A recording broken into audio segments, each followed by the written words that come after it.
And we are now live. Thank you. Good afternoon. This is the Citizens Oversight Committee, December 13th, 2023. And we'll just call the meeting to order. Can I get a motion to approve the minutes, or does anybody have any discussion on Madam that? Chair, I will take roll call Oh, sorry. before we do minutes. Thank you. Member Adams, Present. Member Dilworth, absent. Member Erickson, absent. Member Kushel, absent. Member McCubbin. Here. Member McKay, Here. Member Nachor, Here. Vice Chair Ingdahl, Here. and Chair Sheehan Mayor. Here. Thank you. We can move to approval of the minutes of August 30th. Thank you. Sorry, I'm still rusty. There's, can I get does anybody have any questions about the minutes or anything to discuss? Can I get a motion, please? Thank you. So moved. Sherry moves, Tom seconds, and all in favor? Any Aye. opposed? Aye. Motion passes. General Manager's report, please, Eddie. Can we go to COC member announcements, please? Yes, I saw that. Thought we I know maybe you guys missed wanna it. say I thought you something. missed it.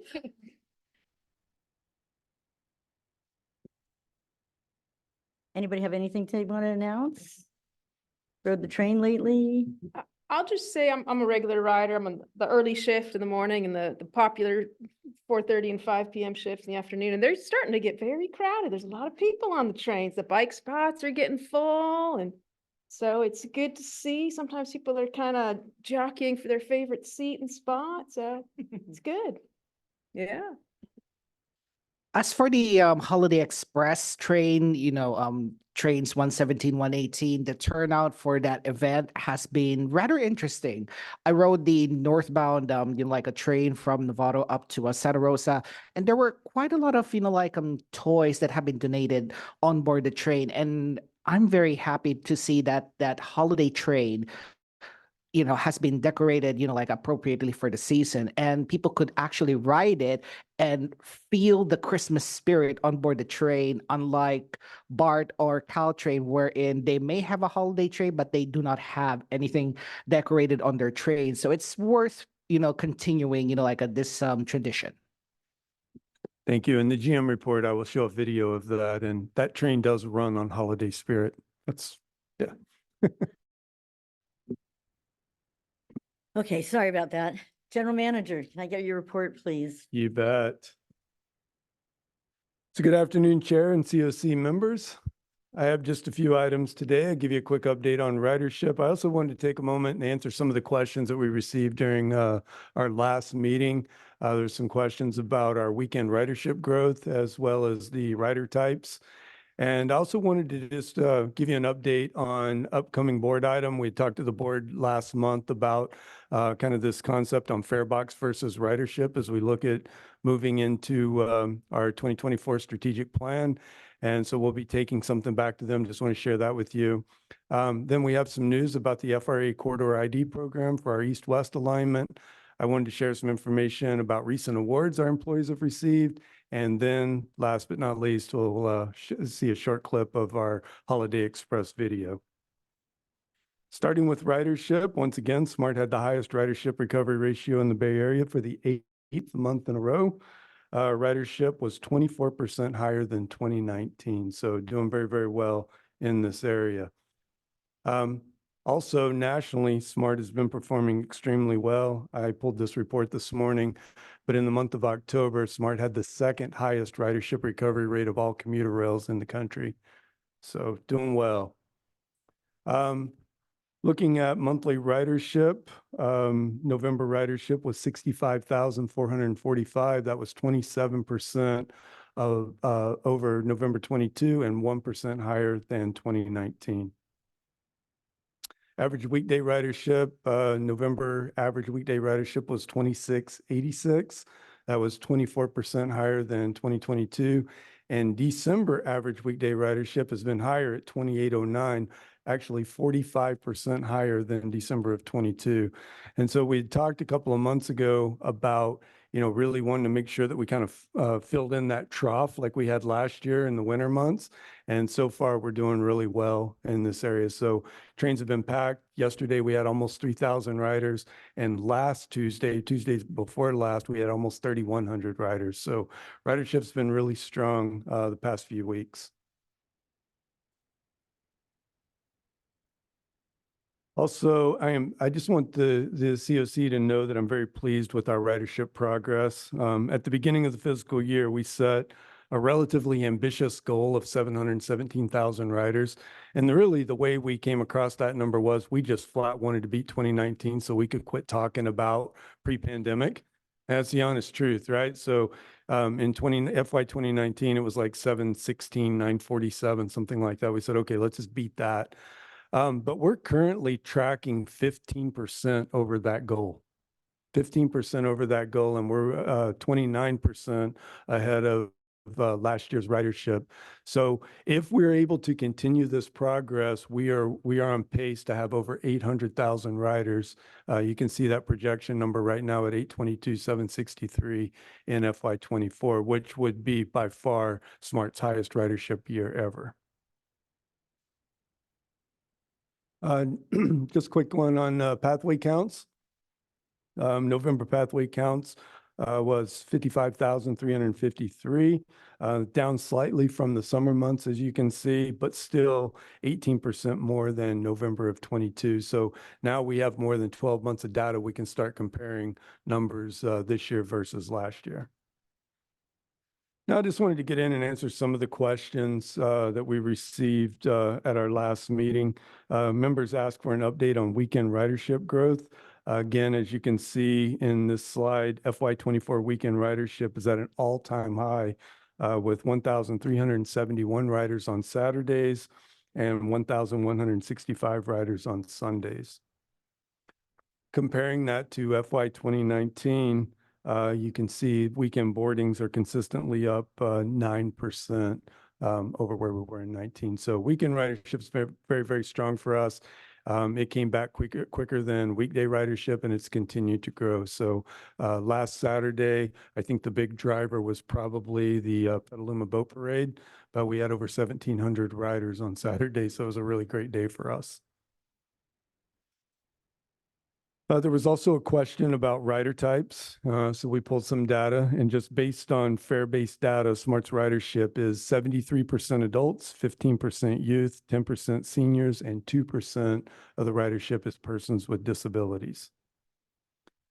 Now, I just wanted to shift gears a little bit. At last month's board meeting, the board had a discussion about fare box versus ridership. I think it's important to have this conversation. It was important to have this conversation because as we look at our 2024 strategic plan, we need to make decisions. I think this COC knows, and I know our board is well aware, that over the past couple of years, we've been hyper-focused on increasing our ridership and less focused on fare box recovery. And so I thought it was important to at least have that conversation. Are we on the right track? Do we want to adjust? Do we want to kind of swing that pendulum back toward fare box recovery? So anyway, I just wanted to share some information that we shared with the board. And then also based on their feedback, I'll share what that feedback was, and then what we plan to take back to them next week. So before I get too far ahead, just want to talk about the fare box recovery calculation. A lot of people can get confused on this one, but it's actually a very simple calculation. It's fare revenue divided by operating cost equals your fare box recovery percentage. So if we look at a SMART example, in FY23, our operating costs were roughly $30.6 million. In fare revenue, we brought in $1.8 million, and that gives us a 6% fare box recovery percentage. So if you look at over time, you can see in 2019, we had about a 15%. That dropped way down to 3% in 2021 at the height of the pandemic, and has slowly increased. As previously mentioned, FY23, we finished at with a 6% rate, but that is 9% lower than the 15% that we had in 2019. So why is that? Well, That's been our strategy, to be honest with you. Some of the things we've done, we discounted fares by 40%. We had a free summer youth program, and we lowered the cost of the monthly pass based on a 3-day commute. So a lot of the things that we've done, the decisions that have been made by this agency and our board have been really focused on increasing our ridership, not so much focused on fare box recovery percentage. It's interesting when you compare SMART nationally to see what others have done versus what we've done. And as you can see in this chart, we've kind of taken an opposite approach, and we've got a very different effect, right? So on the left-hand side of the screen, you can see the chart, which is National Commuter Rail. And between 2019 and 2022, and the reason it's 2022 is that's the latest financial data that we have for everybody. But commuter rail fare per boarding increased 8% from 453 to 489, but the ridership is down 41% versus where it was in 2019. SMART, on the other hand, lowered fare per boarding by 37%, but ridership is 8% above where it was in 2019. So a very, very different strategy and a very different result on both sides. So the board had a lengthy discussion on this topic. I know many of you participated and watched that meeting. But at the end of the day, the board gave direction to staff to continue to focus on ridership. They wanted us to continue to head in that direction. And they actually went as far to suggest that we consider a free fare pilot program for youth and seniors.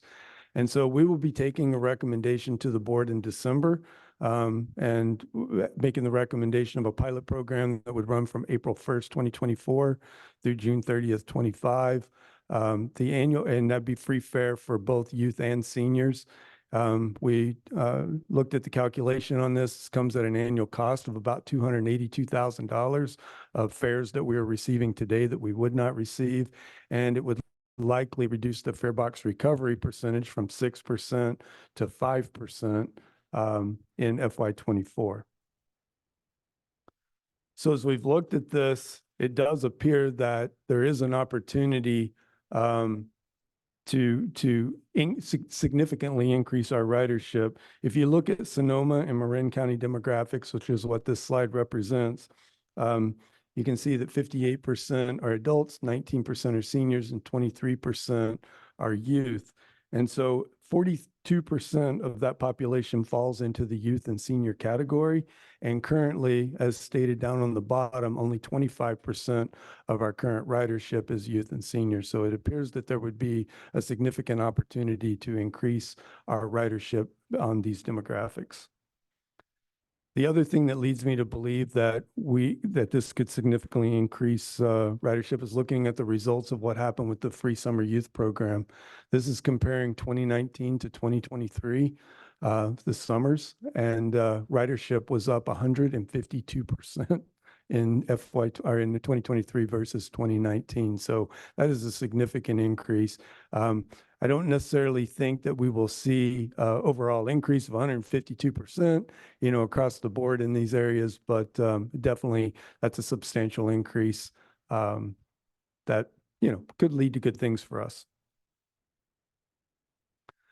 And so one of the things, and I haven't shared this with the board yet, but I will at next week's meeting, is, fare box recovery percentage or fare box recovery rate is obviously an important metric that we need to pay attention to and we need to look at. But another metric that I would suggest is investment per passenger mile, or IPPM. And the calculation for this is operating cost minus fare revenue divided by passenger miles. And that would give you your answer to your investment per passenger mile. So using SMART as an example, again, FY23 operating cost of 30.6 million, 1.8 million in fares. We carried people 13.9 million passenger miles, and that gives you an IPPM of $2.07. So to put this into work, to kind of understand it, the first line up there is FY23 actual, which I'd already shared with you, the 6% fare box recovery rate, and an IPPM of $2.07. So wanted to look at some examples, right? So I said, okay, what happens if we quadruple fares, quadruple. We go from $1.50 a zone to $6 a zone, right? And we don't lose a single rider when we do that. Everybody continues to ride and pay that price. They're happy to do it. That would increase our fare revenue to $7.2 million. We would be able to say that we had a 24% fare box recovery ratio, and our IPPM would be $1.68. Looking at that differently and taking into account what we'll be recommending to the board is, what if we increased our ridership by 25%, same operating cost? Obviously, the ridership is 25% higher, right? And we take out that $287,000 for the fares. So that would drop our fare box revenue to 1.5 million. Passenger miles would obviously go up because we're carrying more people. They're riding all those miles. Again, it drops our fare box recovery percentage to 5%, but it's actually 1 penny cheaper on IPPM when you're looking at the investment per passenger mile. So I thought this was very interesting, that one thing could be very extreme of quadrupling fares. Another is a relatively realistic goal of increasing ridership by 25%, and roughly you get the same result. So very interesting. So that's something we'll be taking back to the board next week. Encourage you to tune in, and you know, if you have any input on that, love to hear it, and love to be able to communicate that to the board. Just one more thing here. I'm happy to report that SMART's east-west line was selected as part of the FRA Corridor ID program. Under this award, Caltrans will receive $500,000 for advancing the project within Corridor ID. I think really the big win in this one is we'll get prioritized federally for future capital and operating funding. So it's only $500,000. As you can see, Novato, our segment of this is just a small part of a much broader network. But again, it's in the program and in line for prioritization in the future, which is a really good thing for us. Also, I want to just take a minute and highlight a couple of our employees who recently received awards. First up is Ken Hendricks, SMART's procurement manager. He was awarded the Achievement of Excellence Procurement Award from the National Procurement Institute. So that's a really big award, and really happy to see him recognized. And the other one is Kathy Holt, SMART's accounting manager. She was awarded the Certificate of Achievement for Excellence in Financial Reporting. And this is the highest form of recognition in the area of governmental accounting and reporting. And it's also important to note that SMART has received this award 10 years in a row. Please join me in a round of applause for Ken and Kathy.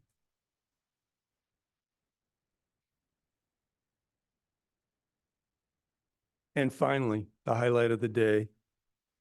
This is a video from our Holiday Express. It really was a great day. There was a lot of people out.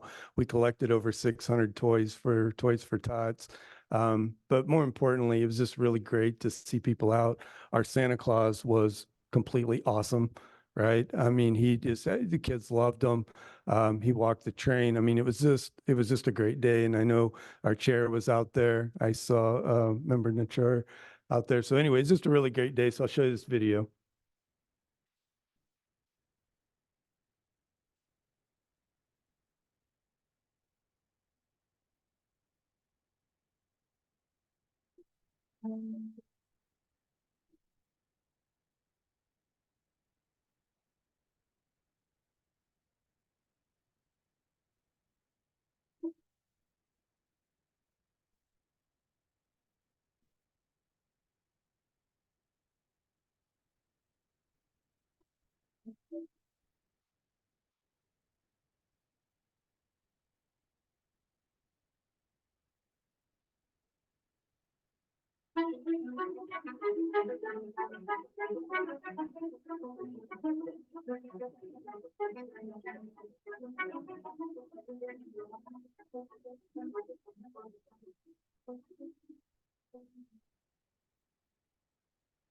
And with that, I'd be happy to answer any questions.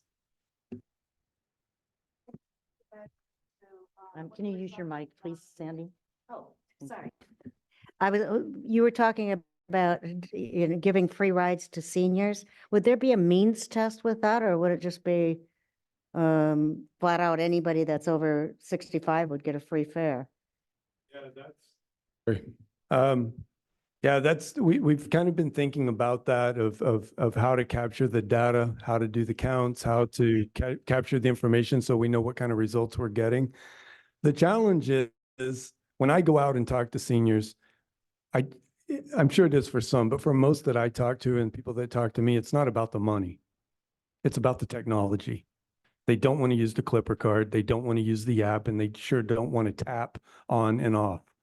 And so what we're looking at now is doing more like a manual count, where we would count seniors on the train. So if you're over 65, if you look over 65, you would just drive for free. Obviously, if you didn't look over 65, somebody may ask you for some ID. The youth, we really would like to have them with, we haven't decided quite yet, but, we thought about making, having them have, Clipper card or using the app so that at least we can catch that data. But we'll work through those details if the board makes this decision.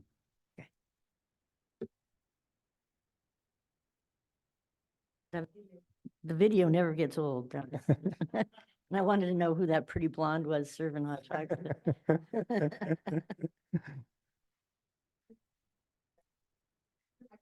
I just want to go backwards a little bit because I overlooked, in my nervousness, I overlooked Tom. He had a comment on the member announcement. Oh, it's just a positive comment. Went to the groundbreaking event that happened, and that was very good. Actually, well attended. It was wonderful to see all the politicians and support that you had. But I do have some questions as well. Okay. Yeah, it was amazing. That was a really great day. And I think even us as staff were really surprised with the amount of attention and media coverage that it received. So yeah, it was a really great day. And some of the politicians, some of the words that they had to say of great things about SMART was really, really nice to hear. Good. So I have a few questions. First of all, what's a corridor ID? So it's a federal FRA program, and essentially they're looking at railroads that there's an opportunity to increase passenger travel on these railroads. Okay. And then, so the ridership is up both daily and weekends. Why? Well, it's a great question. I think you could say that fuel prices probably drive some of that. But I'm going to be honest with you. I think this staff has done a good job. I think the COC's guidance, I think the board's decisions have made it affordable. I think that our planning staff has done a good job of making it meet the needs of the community. Some of the things we've done with running later service, lining up better with the ferry, later night service, improved weekend service. I think all of those things just make it more attractive and make it work for our community. Well, it's great. It's great. So it's wonderful to have. So it's a series of things. It's not one thing that you can just put your finger on and say, this is what we did. It's a series of things, but it's been a coordinated effort and something that the staff's worked very hard to do. That's great. So one last question. How does the fare box calculation compare to other systems? So I looked at that. So are you talking just commuter rail? I would guess so, yes. Whatever Yeah. metric works. So I compared to commuter rail, and if you just look at all the percentages, roughly about 14%. Obviously, you have some of those agencies out there that are really high, that have performed well. Their ridership is down. They've reduced their service levels, right? They're carrying fewer people, but they've been able to maintain, maybe a 50 or 60% fare box recovery rate. So there are some of those agencies out there, but most have dropped dramatically, like a Caltrain, right? Caltrain, they were way up there and kind of that model as a fare box recovery, but they're down. I don't remember their exact number, but it seems like it was like 25 to 30%. Okay, thank you. Yeah. Go ahead, Sherry. I just had a few follow-up comments on your report. The first is, I think it's valuable for us to go on the record on the farebacks question. And I value that you brought that to the board and that you also bring it to us. So from my point of view, it's very clear that the voters chose to spend public money providing train service. That's really clear. And that's our duty to kind of keep an eye that that's what's happening. So to me, it's very clear that fare box recovery is not the focus. It's ridership and providing that service. So I want to just sort of state that for the record, that that's a clearly appropriate direction to be taking things. Following up on Tom's comment, in the early days when Smart had Wi-Fi, there would be these little pop-up surveys when you logged onto the Wi-Fi, I don't know, like every few months or something. And that was, I don't know, to what extent that was useful, but for questions like, where are these new riders coming from? That kind of thing that wasn't really labor intensive, I don't think, on the end of Smart, to be able to ask people like, are you new? And what made you decide to ride it? So I don't know if there's a way to do that now that there isn't Wi-Fi service, but the idea of some little sort of quick pop-up, not very expensive, not very labor intensive way of getting that sort of pulse sounds valuable to me. I'm sure, the awesomeness of the agency and the staff is a part of it. Personally, the grumblings I hear when I'm on the train is about gas price. I hear people talk about that all the time. People who say, I can't drive my truck right now. It's just too expensive. Yeah, I don't have a, very Tesla or whatever, something that's or a fuel efficient vehicle. So I hear about that a lot. And I hear about the fares as well. So I think the low fares is something I hear about. Low fares from people who are voters, but not transit riders. Oh, I heard Smart was really expensive. That was something I heard a lot in the early days. Well, if you paid attention to that slide, not to cut you off, Go ahead. but we were expensive. Yes. So if you looked at us nationally, right, and you remember this slide, right, the national average was like $4 and something, and we were $5.71, right? So we were significantly higher, but we dropped, right? And so now, not only did we drop down to where everybody else was, we dropped well below that. I'm going to make one last comment that's related to your report, which is a final thing that I think affects the ridership and that I think belongs in when Smart looks at what are the ways that the train supports quality of living in this region. And that's what I'm going to call frequency of unplanned delays. So how often did you think you were going to take the 509 train and it got delayed compared to how often did you think you were going to drive home? And you ended up taking longer than you expected. And I think that Smart stacks up very well. And I think that affects people's willingness and interest in taking the train. And it affects the quality of life of the people who need to get places. So thanks, that's it. Yeah, thank you. I received an email earlier this week, because we've had a couple of delays and we send those messages out, and obviously we communicate a lot. We try to get the word out as much as we can, as many times as we can, to be able to make sure people are aware that there's something that's happened. And so sometimes I think to the casual observer, the person that emailed me is somebody that signed up for the alerts but doesn't ride the train. And so he was thinking that, there was multiple trains that had problems that day. And I had to explain to him, no, this is what happened, and, give him the details of it.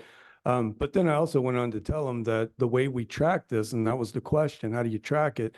We track it by on-time reliability percentage, and Smart is 98% on-time reliable, right? That means that we get to our destination, scheduled destination time within 5 minutes.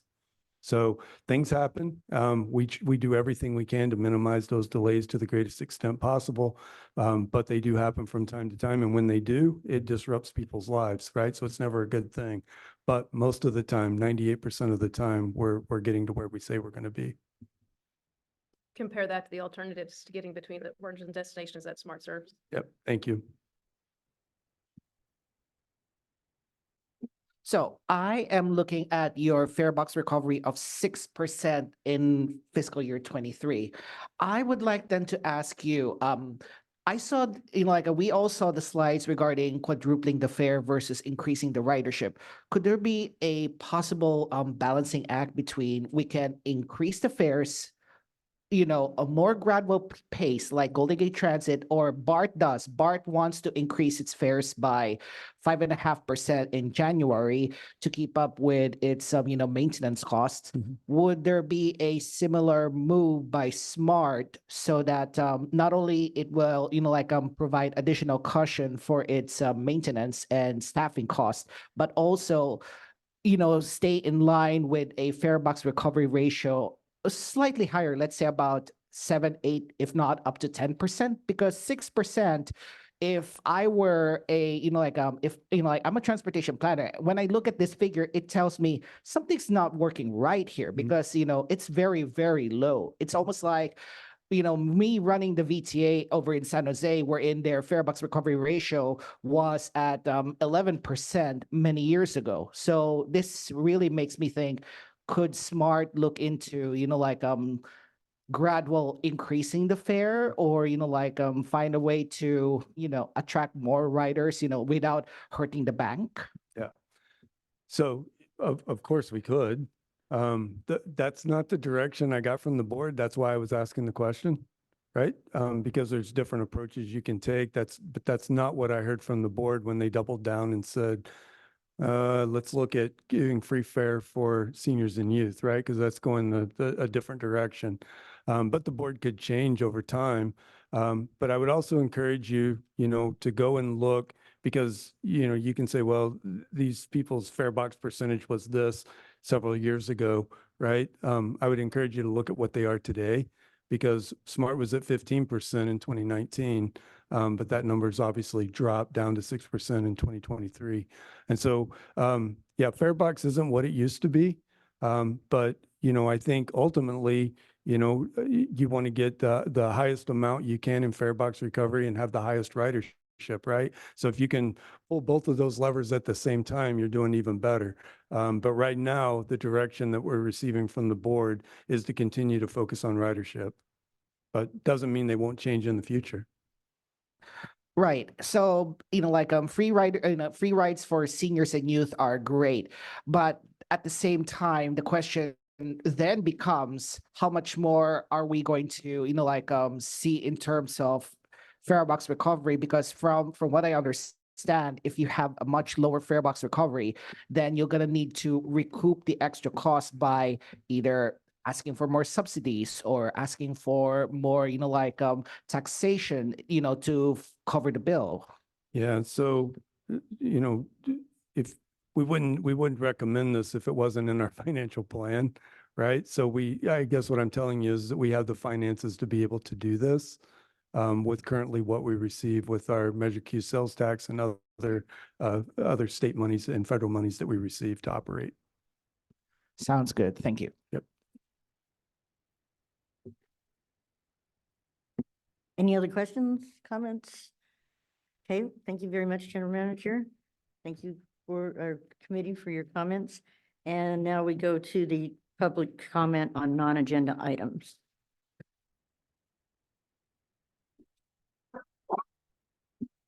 As you come up to the podium, I'd like to remind you to press the button to turn on your microphone. Thank you. Excuse me. First of all, the 207 per mile charge is certainly less than my truck, and it's certainly far less than my Deere for traveling.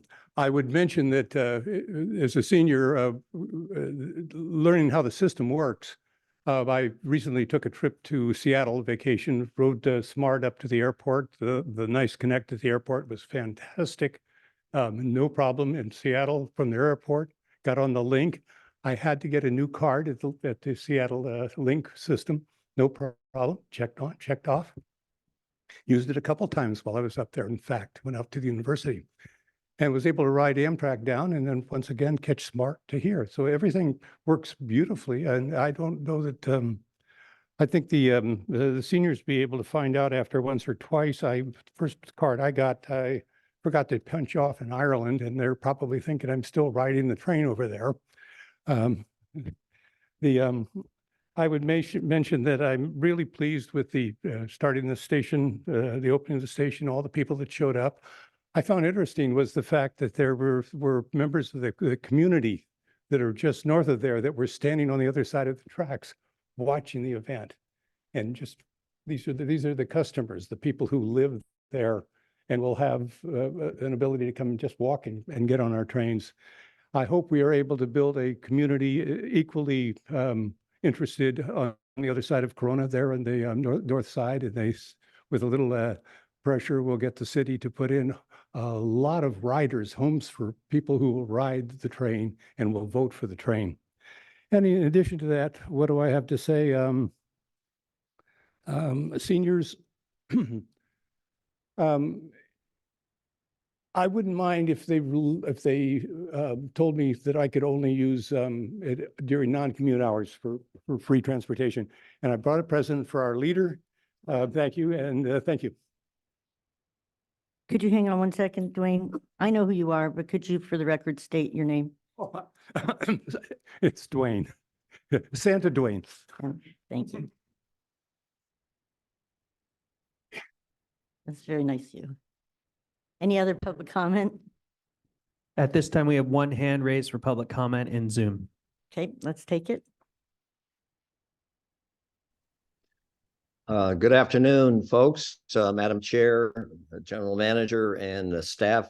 It's been a pleasure seeing you work this year. And I am Richard Brand. I live in the West County, and I've always been and still remain a supporter of the SMART program and the extensions thereof. So I salute you. I will say to Madam Chair that I think limiting the discussion to 2 minutes for a citizens input meeting is ridiculous. I think this ought to be at least a 3-minute time frame to have people make comments, because after all, you only gain from citizens' comments. Criticisms you can just deflect and not deal with. So as I watch the time run down, I am actually want to explain. I came from Palo Alto 2018, and one of the reasons I moved here was the SMART program. I watched, in fact, I knew the owner of the NWP Co. because their office was in Palo Alto. And you know the story there, but I think there's a lot of opportunities to do things here, and I will comment later on in the finances part. I also want to say that I think it's sad that we only have that Madam Chair and those of you who are here, we have such a low turnout from the committee. I think things need to be advanced a little bit better for attendance, because we are at a critical path. After all, we're on the operations curve. You're more in dealing with CapEx, capital expenses, than you are with OpEx. So Eddie, you're on the right track in terms of where you're focusing. It's your financial efforts. Thank you. That's my comments for now. I just want to explain to the public and those in the room that we changed the meeting because it happened right after Thanksgiving, and there was more than several members who wanted to just phone it in, and that wasn't possible. So we put it out, we agreed to this date, and that's why attendance might be a little light, but all the other meetings are scheduled. Okay. Take it away, Emily, with the 2004 strategic plan update. Thank you.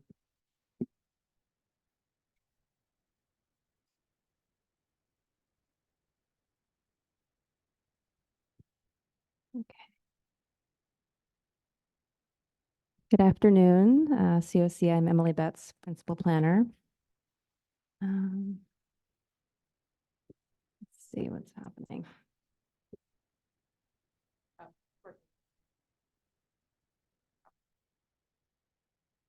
Okay, so last meeting, we came to you with an introduction and background on the strategic plan.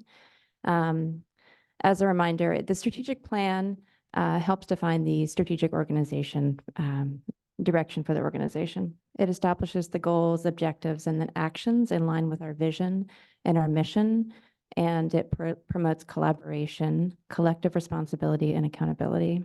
And the last plan was approved in November of 2019. It needs to be updated every 5 years. That's included in the expenditure plan, and the COC is tasked with providing input and review on the strategic plan.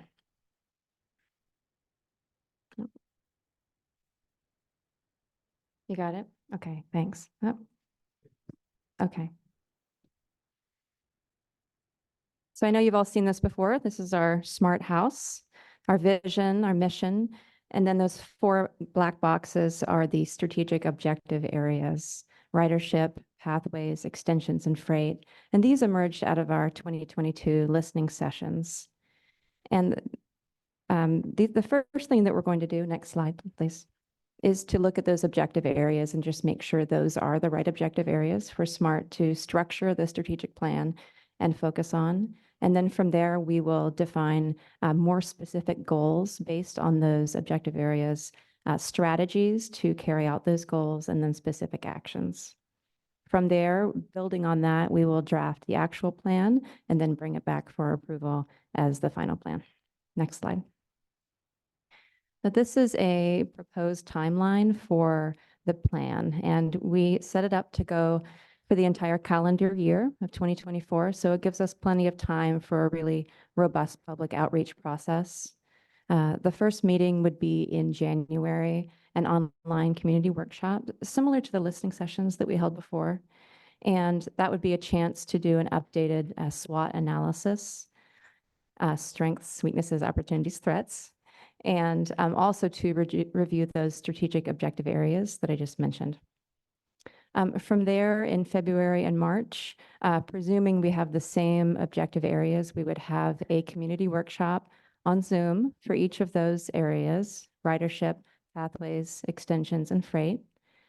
And then we would bring the results of that back to you in March for a workshop on March 13th. For the next several months, we would be doing community presentations. We have a very lengthy list of different types of organizations to which we could do outreach on the plan. And we would be refining the goal statements, developing our goals, our strategies, and our actions that I mentioned before with the input of the community. So those would continue into the fall. In August, we would come back again for another workshop to get your input on where we are in the process and make sure that we're headed in the right direction. And then in September and October, we would draft the plan. In November, bring it back as a draft. And then in December, it would go to the board. Next slide. This is a high-level proposed outline of the plan: executive summary, background, history, context, the framework, which will probably look pretty similar to the SMART house that I showed at the beginning. And then we would divide up each of the goals, strategies, actions, and apply them in operations and then capital. Then tie those to the financial projections and include an implementation timeline. And we'd love to get your input on the schedule and framework. Do we have any comments? Please, Sherry. It sounds like the role of the COC, you've got two different COC meetings in there where you'd be bringing a presentation, we'd have opportunity for comment, and then I guess potentially if we also, any of those public workshops, certainly we could participate in. Is that about summarize the COC role? Yeah, I think, we want some direction here from the COC as to what you want your role to be. As we think about it, we really feel that the more we can engage the public in helping us develop this plan, and then, having the COC kind of guide us through this. And of course, we'll be providing updates to the board, but using all that information to kind of formulate this. If you look at past strategic plans, I would call it more of a financial plan. I think we can do a better job than that, right? But in order to do a better job, we're going to have to engage a lot of people. We're going to have to hear a lot of voices. The way that I envision this, and Emily stated it very clearly, is these community presentations. So what we're hoping is that we can gather this information, like January through March, we bring it back to the COC, we start to put the bones of what we're thinking together, right? And then we start taking that out, and that becomes our stock presentation to the community when we go out on these speaking engagements. But then every time we go, we're getting more feedback, and we're using that to kind of develop and adjust the plan over time based on feedback. So that's the way we're looking at this, but we are presenting this to the COC as a proposed plan, but we want your feedback as to what level of engagement do you want to be. We didn't think that the COC just wanted to go in a room, develop the plan, and then put it out to everybody. So that's the way we've kind of been thinking about it, but we definitely want to hear your thoughts and opinions. Thanks, that's helpful. I think that it could be at those two meetings where that feedback happens. I think it's really important for us as the COC. It's very clear in our, what's the mandate or bylaws, whatever it lines out, like, this is the place where it's important for us to be involved. So I'm sure each of us has different areas of specific interest or places where we're going to be most useful, but I welcome us continuing the conversation of how we can provide that if it's as you're working on those, drafts or putting together the bones, as you put it, I think we could be collating our comments and bringing it to that March meeting, but I welcome a continuing conversation of if there's other ways to provide that input as we're learning how we can be supportive. Let's continue that conversation. And then a specific question, some of the things I think of as potentially belonging in the strategic plan are general enough that they're not in the 4 pillars of the house. I imagine that's going to be, the workshops are so based on like the freight and the ridership and parceling it out. Maybe through the SWOT analysis, maybe you've got other ways, but it seems important to also have some avenue for hearing from the public and from everyone else, and in your process of the things that are sort of supersede all of the separate parts. Thanks. Thank you. I think that is part of the listening sessions, and that we are guided by that data. So that we're not, we can have opinions and feedback, but, being driven by the actual work that they're doing will sort of explain our role better. I think there's a lot. I'm really excited about this because I see the potential. You think about all the things that, and this is what I was trying to communicate when you ask about the ridership, right? We truly have not implemented one thing that the community didn't ask for in the listening sessions. So that's really what we've done is we've listened to the public. We helped them. They helped us kind of devise this plan. We implemented that plan and we've got results from it. This is a way to do this, take this even one step further and look at it over a 5-year period. So I'm really excited about this. That's why I want to go back and, have a listening session just like on the SWOT analysis. Right? We did that 2 years ago. I think, we have different strengths today than we had 2 years ago. Our weaknesses are different. Our threats are different, right? There's a lot of changes there, but we used that as the foundation last time. And I think we do the same thing this time by making sure that we start with the kind of the right focus and the right problem in mind, and then we build from there. So I think there's a lot of potential with this. And if we take our time and we really listen, I think we can really make something great. Do I have any other comments from our board? Seeing none, we'll go to the remote people. At this time, there are 2 people with their hand raised in Zoom. The first is Richard Brand. Go ahead, Richard. Yes, thank you. Good afternoon again, Richard Brand. So I went through this analysis and I think it's very well done. Thank you. I know the staff does a great job in terms of finances. I guess my question and maybe a concern, Eddie, is that in doing this issue, I see that, and as you know, I'm an advocate for freight.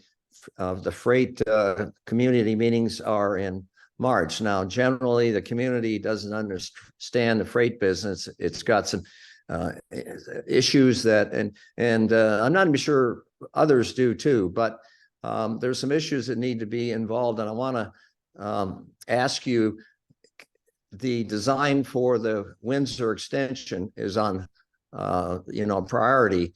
That has a lot of potential for freight customer connections. And there's money and there's actually, I'm told there's a switch, a PTC switch that's available to do this.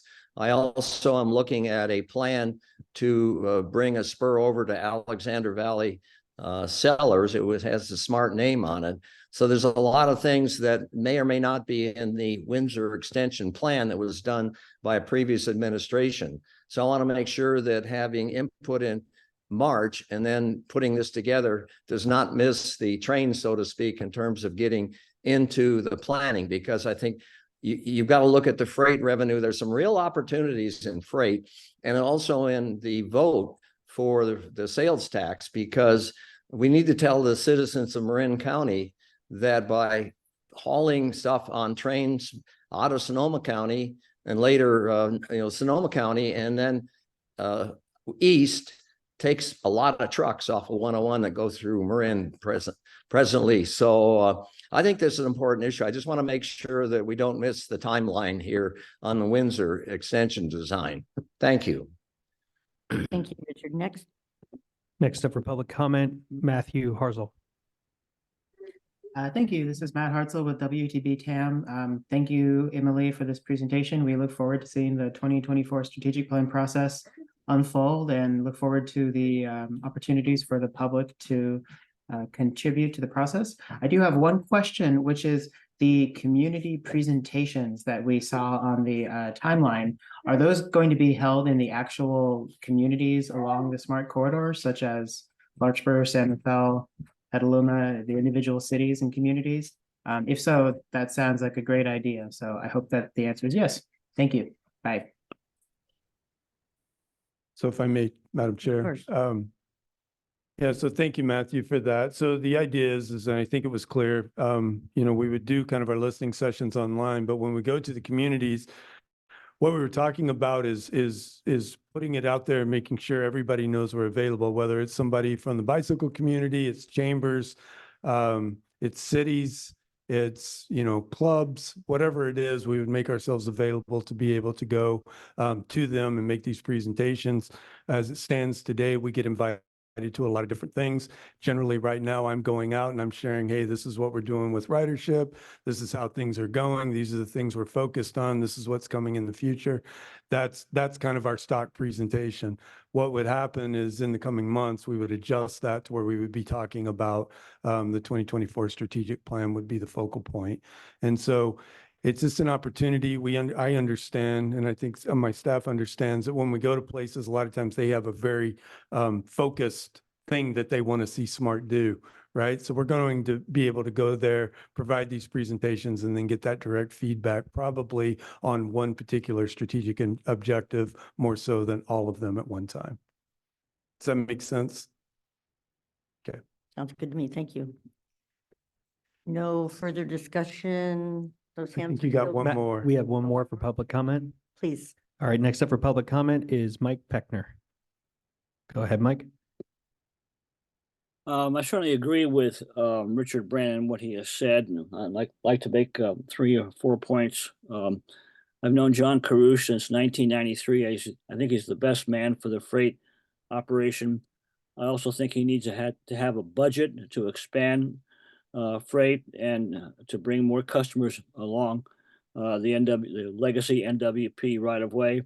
And as Richard said, we need spurs that were taken out by the previous administration during construction.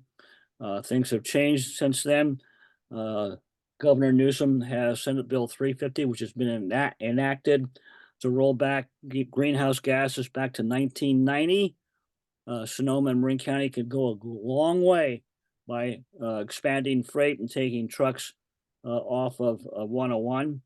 In addition to that, it would spur other growth in the counties, in areas that we have not seen before. Understand that trucks have huge warehouses and docks in order to get freight and deposit freight. Railroads need, obviously, spur tracks to bring in goods and also to ship goods. And this is a plan that the railroads have in many, many areas. I worked for John Williams for many years before I worked for SMART, and the freight business needs to be expanded, including shippers up in the Cloverdale area when SMART does get up that way. So we should keep this in mind. John is handicapped, I think, this is my opinion, without a freight budget in order to expand freight operations and to correct an error that goes back to the previous administration. Thank you. Thank you.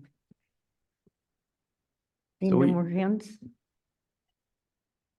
If I could just, there's a Sure, couple please. of comments there on freight, and I just want to be very clear, we have to understand that freight we have to figure a lot of these things out, right? And we're going to do that as we go through the strategic plan. But the one thing that COC and everyone in the public needs to understand is that Measure Q dollars cannot be used for freight. Okay, so it's dollars have got to come from different areas, and freight's got to stand on its own. So it's not that we're just leaving the freight business out and we're just, we're not giving them money and that sort of thing. It's just that Measure Q dollars, the money that we receive to run passenger rail cannot be directed to freight. And so that's a challenge that we have. And I know it's not what everyone wants to hear, but it's the fact. And it does create some challenges for us that we have to solve. That will be part of the strategic plan, though. Absolutely. Yeah, okay. It'll be a component of it. Thank you. Okay, let's move this along, and we have the fiscal year annual comprehensive financial report and single audit presented by Heather McKillop. Good afternoon. This is Heather McKillop, the Chief Financial Officer for SMART. I am going to be walking through a presentation today on the annual comprehensive report. I did want to mention right off the bat, the actual report is not included in your packet. We cannot share it publicly until we've released it to the board and that they've accepted it, and it will go out in the packet on Friday to the board for next week's meeting. So what I'm giving you today, so you have some information in advance, is an overview through a PowerPoint presentation, and then the actual documents will be available next week. So I just want to make sure you knew why you didn't have the report in front of you. Next slide. So there are three component parts to the annual financial report. There's the auditor's governance letter. There's the annual comprehensive financial report, which has a lot of components in it that I'll go over. And then there's the annual single audit. And the single audit is required when you get a certain amount of federal funds. There's an additional audit that's done on those federal funds to make sure they're in compliance with the Office of Management and Budget at the federal level. Next slide. So what is included in the auditor's governance letter is what is the auditor's responsibilities? Have they identified any significant risks? They also list what our accounting principles are, whether there are corrected or uncorrected misstatements in the document, if they had any disagreements with us, and if they had any significant matters, findings, or issues that they need to disclose, or any other information that they have found that they want to share with the governing board, which is our SMART board. Next.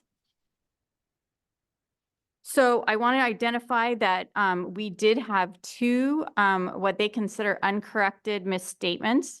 We were aware of both of these going into the audit, and I just will give you a little heads up about them. So in July of 2022, which was over a year ago from when this audit was done, we had an opening balance where we had recorded grant amounts from the Affordable Housing and Sustainable Communities Grant for Windsor. Even though the grant had been made, the actual grant agreements have not been signed. And actually, we're just possibly signing them this week. And so we've been carrying that balance on our books. And we knew that that was an ongoing issue because the grant agreement had not been signed yet. Although we were eligible to incur those costs through the grant, the actual documents for us to be able to bill the grant out had not been signed. And then the second one has to do with freight. So we had sent out a bunch of receivables for rents due when we assumed the lines from NCRA. And after those bills went out, we realized when a leasee contacted us that they had previously paid a bunch of money up front for their lease to NCRA before they closed, and we were not made aware of that when the transaction occurred, and therefore we had to write off $91,791 in the freight fund. And we were aware of that, but we had not, we were still hoping we were able to collect it when year end came around, and have since found out we're not going to. Both of these are determined as immaterial to the financial statements, so they're not actual findings. They're just considered uncorrected or corrected misstatements. Next. So what actually goes into the annual comprehensive financial report, where there's a bunch of things? So we think of it as kind of one document, but there are component parts of it. So one is a letter of transmittal, and that's where we basically say, we as SMART and Eddie and I are transmitting this to the board and to the auditors. And then is included the independent auditor's report, which I talked about. And then we have a management discussion analysis. And this is where we as SMART management go through and discuss some things we want the public to know about our agency and about the financials that are out there. So what were the changes between last year and this year? What were some of the things that we might want the public to know about, either good or bad, that occurred? Are we doing better or worse? Have we recovered from the pandemic or not? So those are the kinds of things we put in there. And then we try to summarize the statements so they're easier to read than the actual statements themselves. So that's what goes into the management's discussion and analysis. And then I have the actual statements in there, which is our net position, our revenue, expenses, and changes in net position, cash flows, and notes. And really some of the most important things that you should read if you are into reading financial statements are the notes, because they give the narratives as to why something happened or why something changed. And then we have required supplementary information in the statistical section, which I'll go through those a little bit more. So as I mentioned, the independent auditors report, they make a statement, and for ours, they stated that our financial statements were presented fairly in all material respects, the respective financial position of the passenger and freight enterprise fund of SMART. So they basically said they're presented fairly, and everything that's material has been included. Next. As I mentioned in our management discussion analysis, it gives us an opportunity to talk a little bit about where we think things are versus the previous year. So in this case, they're not comparing things to the budget like you'll see in my next presentation. We have to compare them to the previous fiscal year. So that's the difference here. So we talk a little bit about sales tax was slightly higher. State revenues were significantly higher, and that's due to having more projects than the previous year and more state grants associated with those projects. Federal funds were higher. We did get some last year in 23, we got discretionary ARP money, the federal COVID money. So we did get an additional allocation that most of their agencies did not get. Fair revenues were 40% higher. You've seen that throughout the year as we've been reporting on that through the GM report. And investment earnings were $2.8 million higher. And one of the main reasons that was interest rates. So as much as we paying higher interest on consumer loans and things like that, we reap that benefit on the other side for our investment earnings. So next. And this is just a pie chart that shows those, and you can kind of see based on the colors. The green, of course, is our sales tax, and that makes up about 63% of our total revenues. The next in this case happens to be the federal funds, which are about 14%, and then 13% are the state funds. So you can see that those two funding sources, both the state assistance and the federal assistance, they come in about the same in fiscal year 23. Over time, they'll vary and could vary significantly depending on what kind of projects we're doing. So probably the most consistent point of that is when you're looking at the total pie is the sales tax in that. Next. On the management discussion and analysis, we also talk about the expenditure side of things. And again, we're comparing the previous fiscal year to this fiscal year, which was fiscal year 23. So we're showing that salaries and benefits increased by 45%, services and supplies increased by 42%.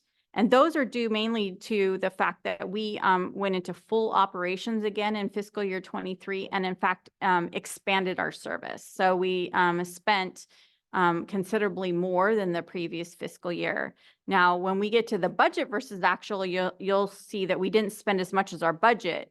But in this case, we're comparing the previous fiscal year expenditures to 23's expenditures. Depreciation decreased. That's because we had less assets to depreciate. Interest expense increased. This was due to an accounting change. We were required in 23 to record leases, both lease money that we receive and leases that we pay. So like on this building, we pay a lease. At the end of the year, throughout the year, we show it as an expense. And at the end of the year, we have to reclassify that, a portion of it as an liability and a portion of it as an expense, an interest expense. We do the same thing on the other side. We have to take money that we've received from leases and we reclassify that as an asset and interest income. So that's a new pronouncement that happened the last 2 years that we've had to implement. So it makes the interest money look a little off.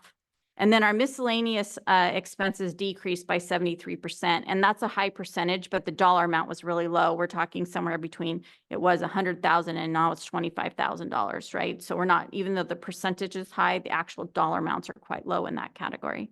Next. And this just shows you the overall expenses. So you can see the largest is, and will continue to be, salaries and benefits. Then we have services and supplies. Depreciation makes up a huge amount of this. And then we have interest expense and miscellaneous. On the next one, I wanted to show you the expenses. So next slide, the expenses without depreciation, because depreciation isn't real money. So it's not real money expended or received. So this is just a better picture of kind of on a regular basis, how much we spend in salaries and benefits and services and supplies. Next. Freight revenues, state assistance comprise 70% of total revenues for freight. So that grant that we got over a 2 or 3 year period of time from the state has been used to really support what we're doing on the freight side. Freight movement and free fees increased by 152% and other lease income increased by 35%. Those look really high, but the reason for that is when you compare them to the previous fiscal year, we only operated for 4 months the previous fiscal year. So we didn't really get a lot of extra money. When you compare that to budget, we're actually fairly low, and we'll see that in the next presentation. But when you compare it to the previous fiscal year, we have a whole year of operating versus just 4 months. And then miscellaneous, we actually were able to take advantage of a tax credit sale. So we cannot use tax credits because we don't pay taxes from an income perspective. So we're able to sell that tax credit to another short line in the country, and they pay us for that. So we were able to garner about $243,000 from that sale. So that was a 100% increase because we weren't expecting it. Next. This is just shows you where the freight revenue comes from. As you can see right now, we are extremely reliant on state money. So the state operating piece of it makes up 70%. And then after that, we have freight movement fees and then other operating revenue that make up the difference. Next. Expenditure side. This is interesting because you'll see salaries and benefits make up 23% of total expenditures, whereas service and supplies are 77%. So if you go to the next, you can see this is almost the exact opposite of the passenger side. So on the passenger side, most of the expenses made up of salaries, and services and supplies are the smaller amount. Here it's because we have only 6 employees, but we're spending a lot of money to maintain and really repair parts of that line that are in bad shape. So that's why that number is so high compared to the salaries piece of it, and will probably continue to be for quite a long time because that part of the roadway is not in the shape that we have the passenger line in. Passenger line is all new, all redone. We do maintenance on it, but it's kind of more routine maintenance. This is some major work that we've been doing on this freight line. Next. Next, we have the statements, which we have net position. And if you're wondering what that is, if you're used to the private sector, it's like a balance sheet. So it has your assets and liabilities and then a net income, but we don't have income. But so it shows that. And then we have revenues, expenses, and changes in net position, which is like an income statement. So if you're familiar with income statement, it resembles that. And then we have cash flow statement, and we have notes. And as I mentioned previously, the notes are the ones that you should probably pay attention to because they explain what's happening in the actual statements. We have required supplementary information, which is on our pension and our post-employee benefits. We have to disclose certain things under supplementary information, so that information is there. And then next, the last piece is the statistical section. So this particular section is not audited, but we provide this for general information to the public about our financial trends, our capacity to issue debt, what is our debt issuance, demographic and economic information. So who are the, what are the demographics and economic information around the people that we serve in Marin and Sonoma counties? What are their income levels, their educational levels, the amount per capita, those type of things. And then we have operating information there. Things like how many miles did we run, those type of things that you can have. How many FTEs do we have, full-time equivalent employees do we have? So those type of things. Next. Last, we have the single audit, and in that we have 4 things: the summary of the auditor results, the financial statement findings, federal award findings, and schedule of prior audit findings. Next. So in the summary of the auditor results, they have to do some required information that they have to say. And in this case, the one thing that's important to us is the opinion on the financial statements, which is unmodified. So there were no material weaknesses. We complied with all our major federal programs, and we had an unmodified opinion on our financial statement. So no findings, that was good. Next. I mentioned that already. And then I did want to say on this, we did have last year a finding result around our capital assets for freight. So we had valued the donation of the right-of-way as a donation. And there is a very particular code that says if you transfer from another government operator specifically, that has to be recorded at book value. And so we had to restate that last year. But that was resolved last year as part of the audit finding. Next. And that's it for the financial audit report. So are there any questions? Thank you, Heather. Well, first I'll look to the committee. Seeing no questions, do we have any? Can I add just one thing? Sure. I know there was a op-ed in the paper last week that mentioned that they believe that freight was using Measure Q dollars.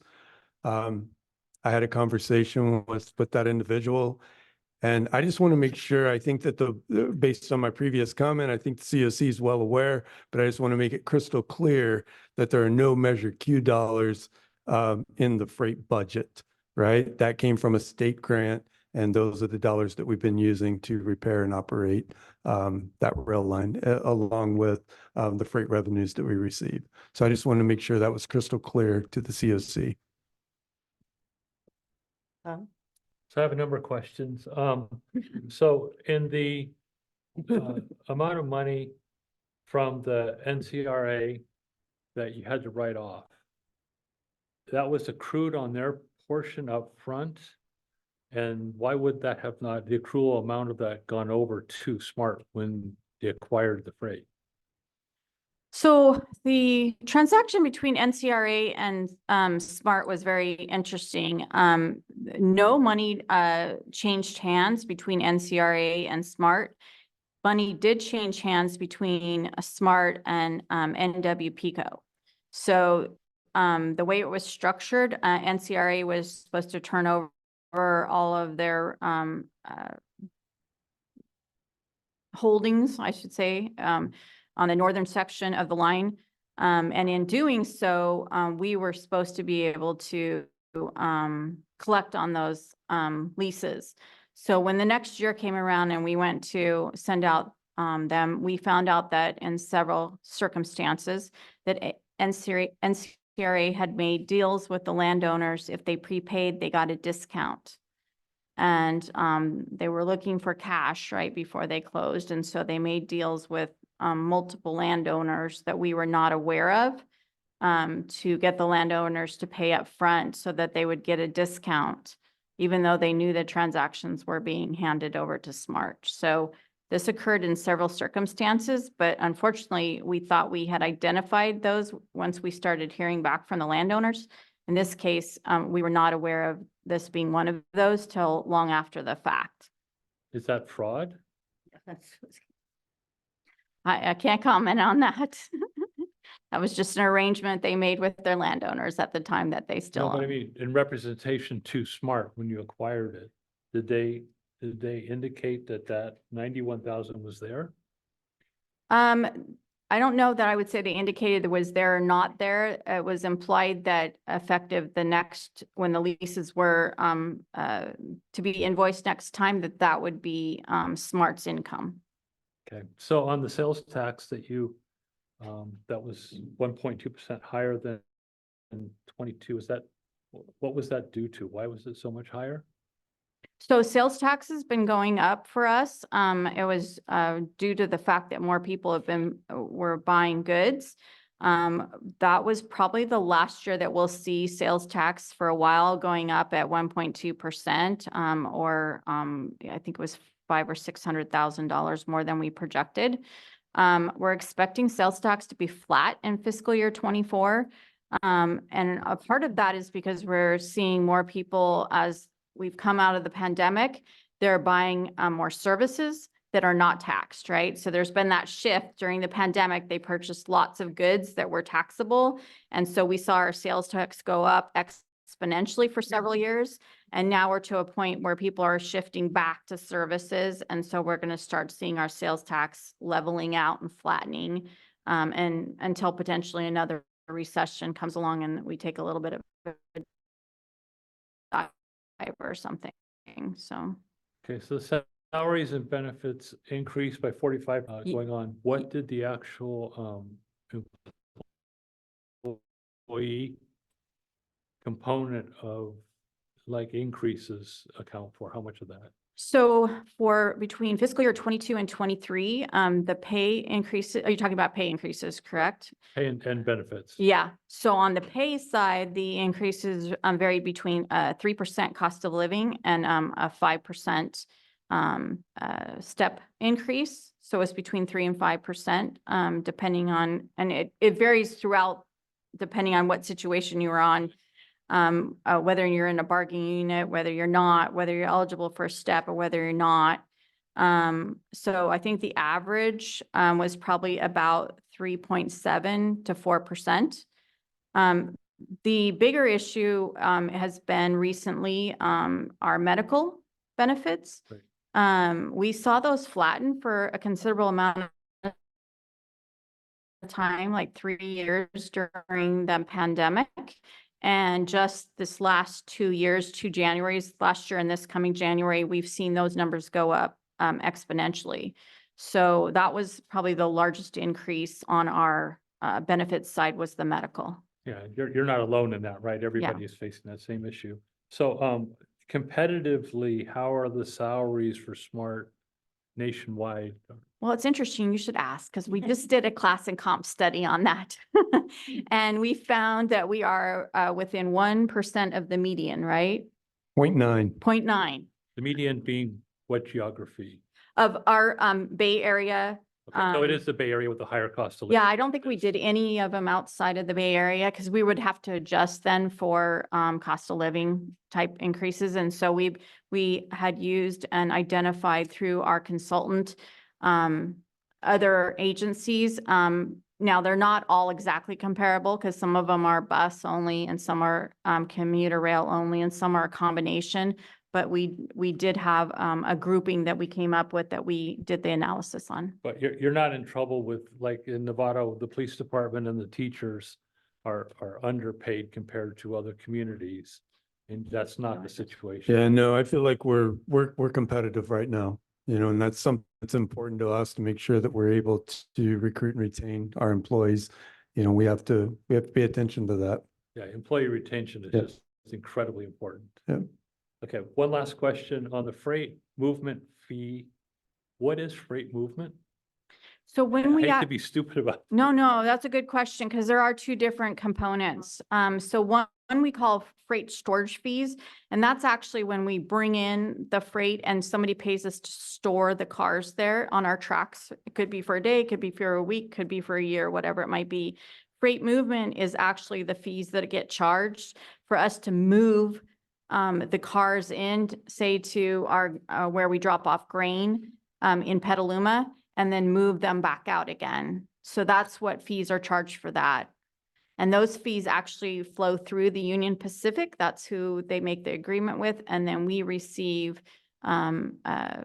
revenues based on those fees. Do you know what the distance is of freight that's being moved? I mean, what's the average? I mean, I live right on 37 in Atherton, so we see the train go by once in a while. Not very Yeah. often, but So we move freight on Tuesday and Thursday evenings. It actually, I mean, it can come from all across the country, right? But I think we've determined that our grain comes for and moves shorter distances, but it gets interchanged with the Cal Northern. So it's from that interchange to Petaluma and then back again. Where it goes after it hits Cal Northern, I could probably find that out, but I don't know off the top of no, my I was head. just curious. Yeah. And then there's no more propane movement. Not at this time. Is that something we're looking for growing again? Because I know that had such a problem with the storage of the cars and stuff, but. Yeah, so that is something we've been working with our board on, presented last month. And we will be working with the community, we'll be working with the board. Plan to probably take something back to them in January, the January board meeting, and have that conversation. But really what we've been looking to for the board is just to make the decision on the LPG storage tankers, so that we can be very clear with the storage brokers of what we can and cannot accept. And so, we see that as an opportunity to obviously to grow our revenue sources. But there's some logistics that need to be worked out there and things that need to be talked about in the community. And ultimately, our board will have to make that decision. Great, thank you. Sorry for taking up so much. That's fine. Oh, no. Not a problem. Is there a pullout you did a presentation on the LPG safety of those tanks? Is that something that you can? We can, I believe, are you talking about the presentation? yes. I think it's on the website, is it not, Letty? Yes, it is. The video might not show on the website, but I can actually forward that to you. It's a It's big quite file. interesting if you care to take a look.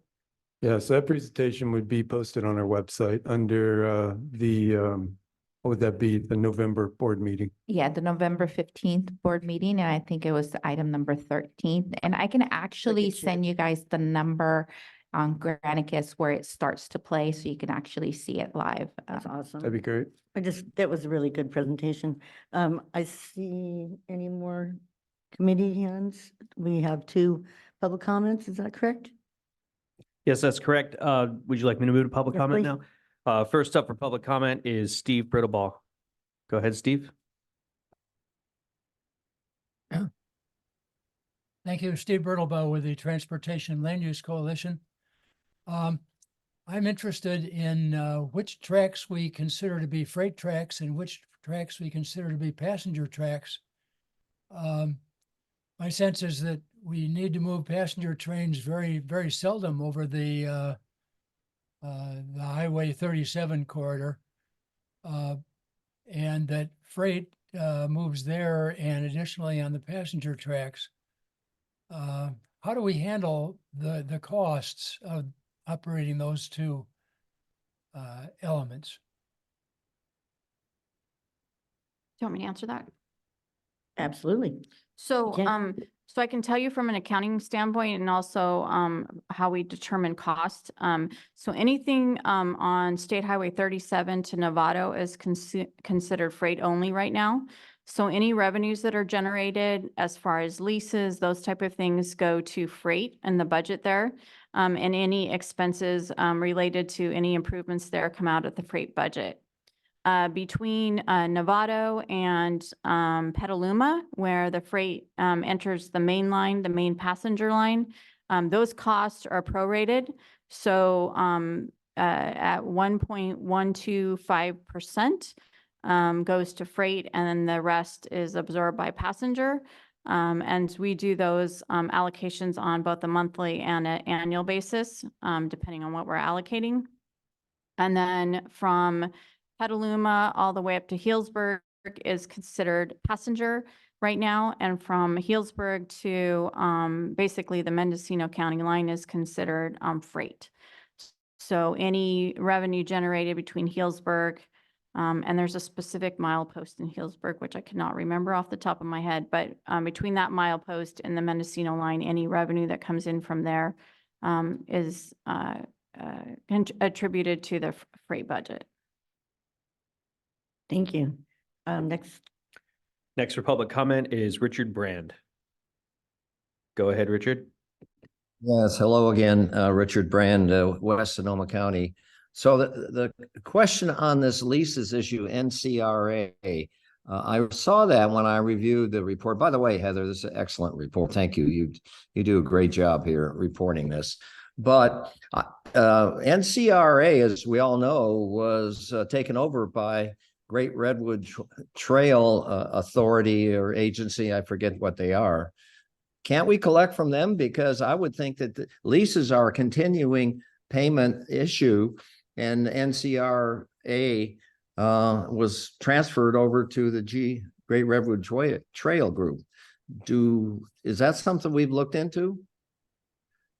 Yeah. can you answer? Yeah, that? I can answer Okay, that. Thank you. So, we've been in contact with the Great Redwood Trail and other issues like getting titles for vehicles and things like that. And, I don't want to speak for them, but they did not inherit any liabilities, of the, NCRA. NCRA was, disbanded. So, their assets were, distributed, including the ones that we received. So we basically received what we received. We did not understand of things that we were not getting, and therefore we have to write it out. So, but we don't have any recourse to go after them, and they have no assets attributable to NCRA as far as other than what they got as their part of, you know, the right of way. Okay, I was afraid of that. Thank you, Heather. Appreciate it. Thank you. Any more public comment? We can move along to, At this time, there are no more hands raised for public comment. thank you, sir, to our fiscal year budget to actual report presented by Heather McKillop. So, I know for time purposes, I won't go through every line, but I wanted to explain a lot, and I don't have this in a presentation because it'll be too small to see on the screen. So hopefully you can look at it in your packet. So this is our reconciliation of our 2023 budget. And this is one where we actually show budget versus actual. So unlike the other one, which was fiscal year to fiscal year, this is budget to actual. So this is really showing how well did we estimate what our revenues would be, and then how we were going to spend that money and what we were going to spend that money on. So when I looked at the percentages and whether or not I provided an explanation was really due to a 20% threshold. So if we were plus or minus 20% on that, then I provided an explanation in the explanation column as to why that occurred. So I'm not going to go line to line, but I wanted to point out a few things that you might be interested in. So on the revenue piece, if you look at the total, we estimated $78.9 million and we collected 79.3, which is a difference of $425,000 or less than 1%, which is really, really good. So not to pat myself on the back, but that's good. Now you can see though that the money did not come in exactly as we had predicted in the certain areas, but overall, when it came to sales and use, how much we were going to collect from the federal and state government, we were pretty right on those numbers. And the other things are really dependent on what kind of projects we're doing. And in this case, we parking fares and shuttle service, when we actually brought that online, even though those amounts are really small, we were super excited to show revenue in those two areas. as far as overnight parking and shuttle service. And then, of course, in our train fares, we went over. So that was a really good thing to see for the first time that in a long time that our revenues were more than what we anticipated. And that was due to ridership being higher than what we anticipated. And really all of that occurred in the month of June. So that was great. On the expenditure side, there's some big differences in the capital construction in progress infrastructure and work in progress equipment. And I just wanted to point out on those two things that's where we accumulate and we show the money that we are setting aside for construction projects and purchases of like non-revenue vehicles, equipment, those type of things. And that really varies depending on how much of the work gets accomplished when we're able to go out with the bid.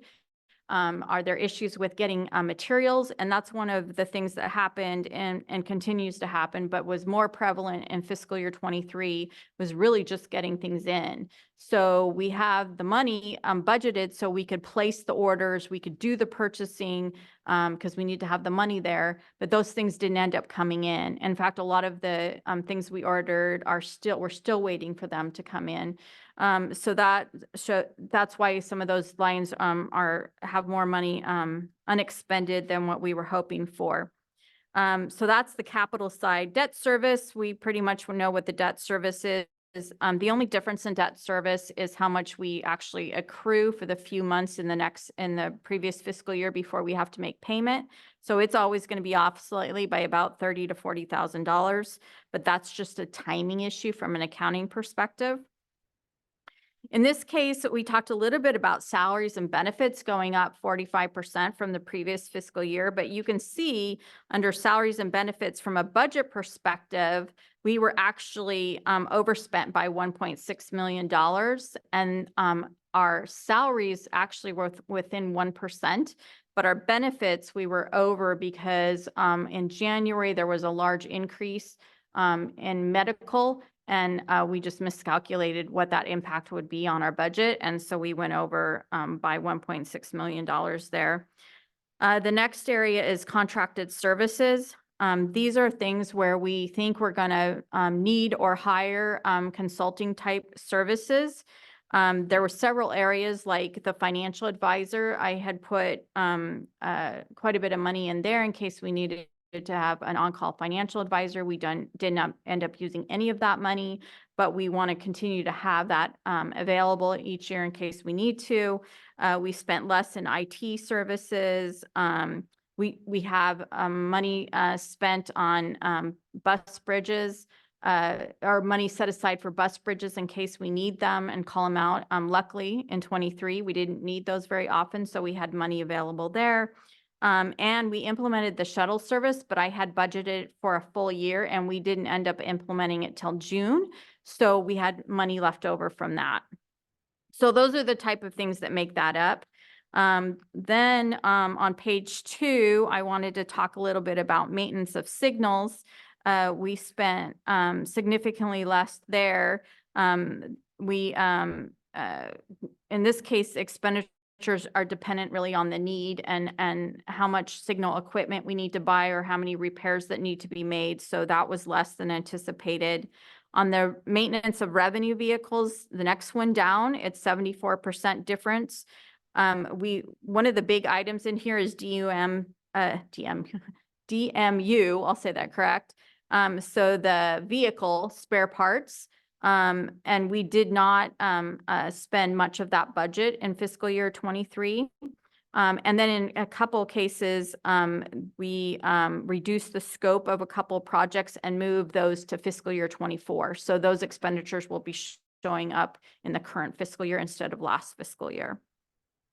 Down a little bit, I wanted to point out the rent and lease of buildings and the other interest expense, because one's at 107% and one's at 100%, and they go the opposite directions.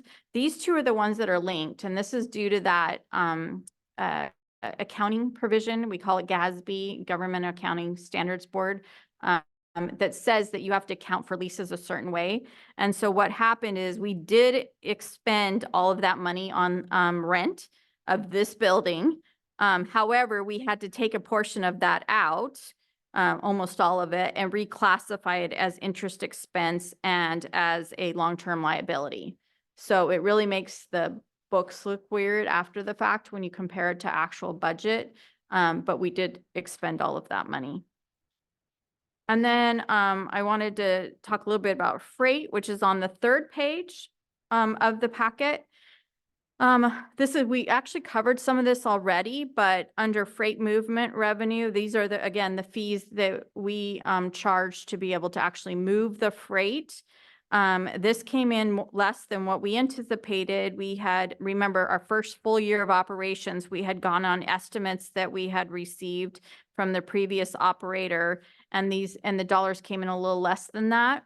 And then on the rent and real estate side, we actually came in overall higher.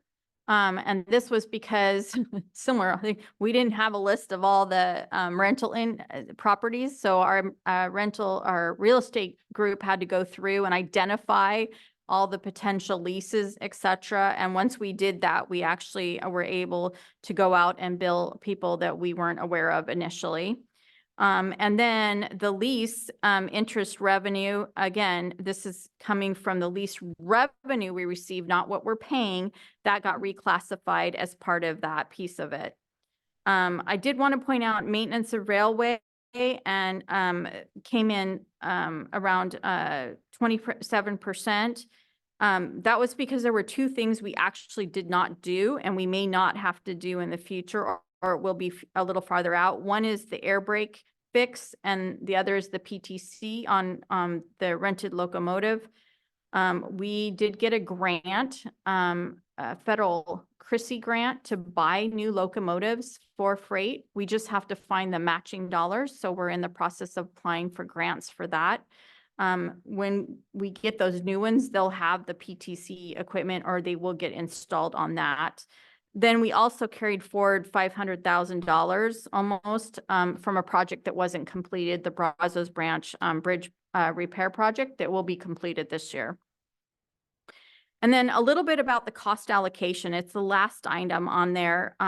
Again, talking about Measure Q being used for freight. We do use administrative folks like myself, accountants, some legal work, those type of things.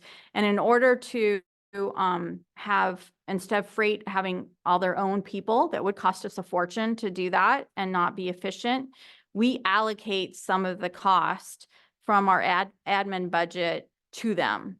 So we look at our entire admin budget and then we look at the formula that we have, which is this 1.125% for fiscal year 23, and we allocate that amount to them. And in this case, we just misestimated because it was our first year, the amount of that allocation, and we actually spent less on the administrative side. So the overall amount that went here was less. But each year you're going to see that allocation because we do work for freight, just like what I'm doing here. But we're not going to hire a CFO just for freight. So because it just makes up a small amount of my time. So in order to do that, and John's probably really glad we're not going to hire a CFO for freight. So, but yeah, so that's how we do that on the freight side. And with that, like I said, I went through that really fast, but hopefully you had a chance to look at it previously. I'd be glad to take any questions you may have or any specifics on any line item that you had questions about. Thank you, Heather. I dare say only you can do that job. Do I look to my committee? Somebody else go first, but yeah. Go ahead, Tom. It's okay. All right, so you're gonna come up. I think we asked at the last meeting what the interest rate you were gaining on. I'm sorry. You're gonna come out with a lot more cash than you anticipated. And I think we asked at the last COC meeting what interest rates you were getting on that cash. Is it an overnight sweep or do you keep it in long-term investments? So it's a combination. So we have a non-interest bearing account that we use for our day-to-day operations. And then I have two other interest bearing accounts. One I have with the city and county of Sonoma, and that's where I keep the larger long-term money. And then I just move it, wire it back and forth when I need it. And then the other is within our bank. And that one is more readily accessible because I can just do an internal transfer, and that one earns interest also. So so we kind of have a tiered system. So if it's longer term money, I get a little higher interest rate going with the county. The Bank of Marin is our bank that we use. I have interest-bearing account with them. And then for operating accounts, I have 5 or 6 operating accounts, and then I can just move the money within there, just so we have kind of just-in-time money in there as we pay it out. But what are the interest rates? you're Oh, getting? the interest rates, I'll have to look at that they are right now, because we have a combined rate for the city of or the county of Sonoma. But I want to say it was in the last year in the 3 to 4% range. And then with the Bank of Marin, I think it's like 1.5 to 2. I mean, that's a fair amount of money, right? Yes. Okay, well. Yeah, one of the things that the board has asked me to look at, and that we are gonna do is, look at, hiring, an investment advisor to see if it makes sense, for us to go out and do, more long-term investments.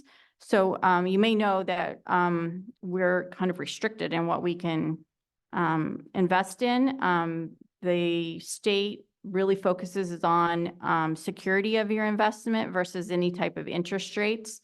And so that's our number one goal is security. And so that by itself lowers the amount of interest that you can earn. But because we do keep our money, tend to hold it a little longer than what maybe the Sonoma County does or the Bank of Marin, we could be getting a little bit more interest. But the question is, does it make sense to pay those kind of fees? Because we have pretty decent fees right now coming through the county and through the bank. Okay, thank you. The, let's see, what was it? There's a couple of little things. Oh, yeah, okay, so on the freight, Okay. Insurance went up quite a bit. Is that because of the grain spillage at that one location? Or why did the insurance rates go up so much? No, actually, the insurance went up because of what we call FILA. So with our 6 freight employees, they have to be insured under the federal workers' comp. And the first year, because we only had them for 1 month, that insurance did not show up in the first year we had them. So in this second year, we had to pay the fees for the federal workman. I call it the federal workers' comp, which is FILA, and it's part of our railroad liability insurance, and it is very expensive. So that was the bulk of what caused the rates to go up. It didn't go up that much, but it did go up a little. No, but when you look at what we weren't expecting it to be, that I had anticipated a little bit higher than the previous year, but I had not anticipated, as you can see from this, the amount that it went up. So is there liability associated with all these accidents that we hear and get our notifications from? Oh, well, that's a good question. I don't know if we want legal to talk about that, but I can. Can I make sure Yeah. that I understand the just in question? Are general, you do we have to referring carry- do we to have to carry general insurance? accidents across the country? No, here. No, do we have to carry insurance for liabilities Yep. for things like accidents and stuff that happen? Sure. You know, I think that, and correct me if I'm wrong, but I mean, this is an issue across the country with railroads with insurance going up. And it's a big concern. Anytime we go to like an APTA conference, you know, where we're talking to other people in the industry, this is truly one of the number one concerns. Where is it going to stop? Because insurance rates continue to increase year over year. do you get a break if you have a safety program of some kind? No. Or- No. There's an assumption that you will have a safety program because it's mandated by FRA and it's mandated by FTA. So if you don't have one, then you got big problems, but there's an assumption that you will. I think, you know, we've been very fortunate, one, because we're a new agency, and we have had very little claims. And so we actually, if you talk to the brokers, they say we do quite well in our insurance. I think what Eddie's describing is our problem, right? There used to be a significant amount of insurance, insurers like 5 or 6 years ago, went down to basically 2, Lloyd's of London and a group out of the Bahamas. And so there's really only two you can get, and they're both international. And so it really makes it difficult. The other thing is that we ask for fairly low retention numbers, which means out of pocket. We ask for $500,000 max out of pocket, up to a certain dollar amount. The normal is more $1 million or $2 million. So the question is, can you absorb that if something bad happens up to the first million or two? Then you probably will get a lower rate on your insurance. But it's just very, we're pretty fortunate because we are a newer agency and we don't have the history of some really severe accidents that other people have. But we are lumped in, both on the passenger and freight side with railroads across the entire country. So when they look at the cost, they're looking at that whole landscape out there, and not just SMART by itself. But they do compare us to where others are. And I think even though it's really difficult, this year the increase was not was a couple $100,000. 2 years ago, when I first came, the increase was almost $500,000 in 1 year alone. So we are seeing it slow down. But as Eddie mentioned, it comes up, and it's been discussed at the federal level whether or not they could provide a federal insurance program for railroads on commuter rail. And that has made it through bill drafting and gone to various stages and committees, but it's not made it past that. Great, thank you. Thank you, Tom. Any other questions from the committee? It's a really thorough presentation, so it's not surprising. And do we have any from the general public questions? See none. We go to the next meeting of the Citizens Oversight Committee, March 13th, and same time, same place. And I need a motion to adjourn if that's what we're ready to do. Connor, you haven't Before said you much. do that, Oh, when do the 1 year people on the Citizens Oversight Committee? so the question is, when do the 1 year people on the Citizens Oversight Committee term out? And then their process, as I understand it, if they choose, is to reapply. Yes, that's a great question. That is correct. That is I a thought great of- question because I'm going to be honest, I have not had that on my radar. That is great. So I think we started on, it was March or April? March. March. So it started in March, so it would expire in March. And I will be sending an email to follow up, making sure that they would like to apply, starting the new year, just to give them enough time. And also, if there is an application, we will post it on our website as well. Thank you. I think that's pretty clear. Anything else? Connor, you haven't said much. Can I get a motion to adjourn? Yeah, I'll move to adjourn the meeting. Thank you. A second. All in favor. Good night. Thank you and happy holidays.